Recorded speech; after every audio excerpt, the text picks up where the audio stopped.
तो भारतीय जनता पार्टी की आज की डेट में हमारी स्थिति अच्छी नहीं है। स्थिति अच्छी हो सकती है, उसके लिए मैं समझता हूं केंद्रीय नेतृत्व को बड़े निर्णय लेने पड़ेंगे कि भारतीय जनता पार्टी की सरकार 2027 में पुनः बने। इसलिए एक एक कार्यकर्ताओं के मन की बात यह है कि आपको बड़ा निर्णय लेना पड़ेगा जिससे कि भारतीय जनता पार्टी की सरकार पुनः बन सके। तो लोकसभा चुनाव के नतीजों के बाद बीजेपी नेताओं और कार्यकर्ताओं में भारी खलबली है। अब खुलकर बयान सामने आ रहे हैं। अब बिना झिझक के बेबाक होकर बयान दिए जा रहे हैं। बीजेपी बवाल बढ़ा है जौनपुर की बदलापुर सीट से विधायक रमेश मिश्रा के बयान से। बीजेपी विधायक रमेश मिश्रा ने अपने बयान से बड़ा धमाका कर दिया। उन्होंने खुल्लम खुल्ला एक बड़ी मांग करते हुए पार्टी के हालात तक बता दिए। कह दिया कि अब केंद्र को बड़ा फैसला लेने की जरूरत है। रमेश मिश्रा खुलकर कह रहे हैं कि उनकी सरकार की स्थिति बेहद ही खराब है। वो ऐसा भी कह रहे हैं कि अगर ऐसे हालात 2027 के चुनाव में रहे तो बीजेपी का बंटाधार हो जाएगा। और तो और वो कह रहे हैं यही हालात रहे तो 2027 में नहीं बन पाएगी बीजेपी की सरकार। ऐसे में वो केंद्र से एक बड़ी मांग करते हुए ये तक कह गए कि अब तो बड़ा फैसला होना ही चाहिए और सीधे सीधे यूपी में केंद्र के दखल की मांग कर दी है। पहले आप सुनिए कि बीजेपी विधायक ने जो खुला पैगाम केंद्र के नाम लिखा था वो था क्या। जैसा कि मैं समझता हूं कि आज की डेट में जो स्थिति परिस्थिति है, जिस तरीके से पीडीए की बात चल रही है और जिस तरीके से समाजवादी पार्टी ने व्यापक भ्रामक स्थिति आम जनमानस में पैदा कर रखी है, उस हिसाब से अगर मैं देखूं तो भारतीय जनता पार्टी की आज की डेट में हमारी स्थिति अच्छी नहीं है। स्थिति अच्छी हो सकती है, उसके लिए मैं समझता हूं केंद्रीय नेतृत्व को बड़े निर्णय लेने पड़ेंगे।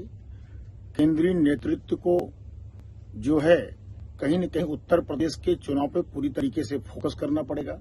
भारतीय जनता पार्टी के एक एक कार्यकर्ता को, एक एक जनप्रतिनिधि को मन से लगना पड़ेगा, तभी हम 27 में सरकार पुनः बना सकते हैं। नहीं तो आज की जो स्थिति है उस स्थिति के हिसाब से हमारी सरकार बहुत ही स्थिति खराब है। हमारी सरकार बनने की स्थिति आज के डेट में नहीं दिखाई पड़ रही है।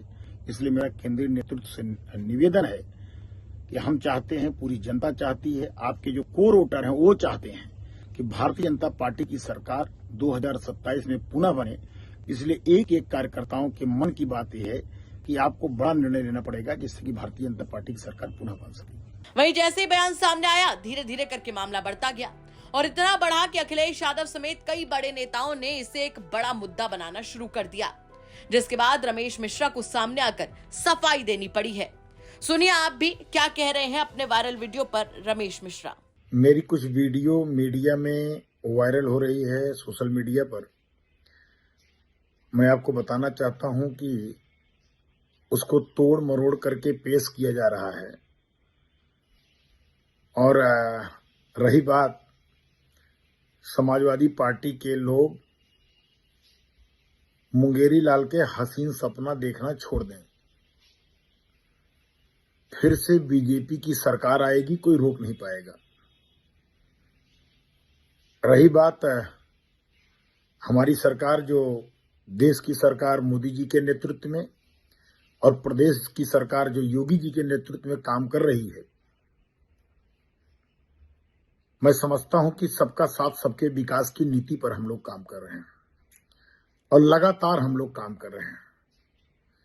लेकिन ये समाजवादी पार्टी के लोग जनता को गुमराह करके संविधान और आरक्षण की बात करके जनता को भ्रमित करके इन्होंने लोकसभा का चुनाव जीत करके जो है अपने आप को 30 मार खां बन रहे हैं। मैं आपको बताना चाहता हूं कि 2027 के चुनाव में भारतीय जनता पार्टी की सरकार को कोई रोक नहीं पाएगा। सपा और कांग्रेस के जो इन्होंने भ्रामक स्थिति जनता में पैदा किया है, जनता सब समझ गई है। आम जनता को यह पता लग गया है कि मोदी और योगी देश और प्रदेश के हित में काम कर रहे हैं। आप लोग के बरगलाने पे अब जनता बरगलने वाली नहीं है। पुनः 2027 में डबल इंजन की सरकार बनेगी, कोई रोक नहीं पाएगा। तो सुना आपने, अब नेताजी कह रहे हैं कि उनके बयान को गलत तरीके से पेश किया गया है, लेकिन लगता है मानो अब देर हो चुकी है। उनका बयान अब लोगों के बीच चर्चा का विषय और बड़ी सुर्खियां बन चुका है। फिलहाल आपका उनके इस बयान को लेकर क्या कुछ कहना है, कमेंट करके जरूर बताएं। यूपी तक के लिए कुमार अभिषेक की रिपोर्ट।